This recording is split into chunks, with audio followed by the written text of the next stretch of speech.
On February 1, 2025, the world watched in astonishment as President Trump unleashed a barrage of tariffs, targeting allies and adversaries alike. Canada and Mexico, partners in the North American Free Trade Agreement, found themselves slapped with a 25% tariff on imports. At the same time, China faced a 10% levy on goods entering the United States. The financial markets shuddered, and businesses braced for impact. This sudden move sent shockwaves through the global trading system. It was a stark reminder of the unpredictable nature of the Trump administration's economic policies. The administration justified the tariffs on the grounds of national security. However, many saw them as a blunt instrument wielded to strong-arm concessions from trading partners.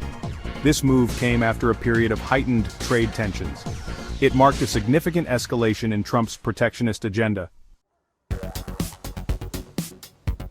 The Trump administration pointed to two primary reasons for the tariffs: the flow of fentanyl into the United States and illegal immigration. Fentanyl, a powerful synthetic opioid, has ravaged communities across America, fueling a deadly overdose crisis. Trump argued that tougher measures were needed to stem the tide of this deadly drug pouring across the border. He blamed Canada and Mexico for not doing enough to stop the trafficking. Illegal immigration, a long-standing point of contention for Trump, also factored into the tariff decision. The administration argued that by imposing economic pain on Mexico and Canada, they would be forced to take more aggressive action to prevent the flow of migrants towards the U.S. border.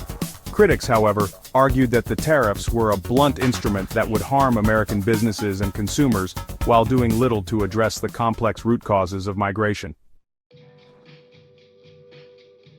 Faced with the threat of crippling tariffs, both Canada and Mexico scrambled to appease the Trump administration. Mexico, bearing the brunt of Trump's ire over immigration, agreed to deploy 10,000 National Guard troops to its southern border with Guatemala. They also pledged to establish a bilateral working group with the U.S. to address security, migration, and trade issues. Canada, already a close ally of the United States, agreed to enhance its border security measures and increase efforts to combat drug trafficking. They appointed a fentanyl czar to coordinate the government's response to the opioid crisis and designated Mexican drug cartels as terrorist organizations. However, experts expressed skepticism about the effectiveness of these concessions. They argued that both countries were already taking significant steps to address the issues raised by the Trump administration. The imposition of tariffs, even if temporary, sent shockwaves through the global economy. Businesses, large and small, faced uncertainty and disruption. The automotive industry, with its deeply integrated supply chains spanning North America, expressed particular concern.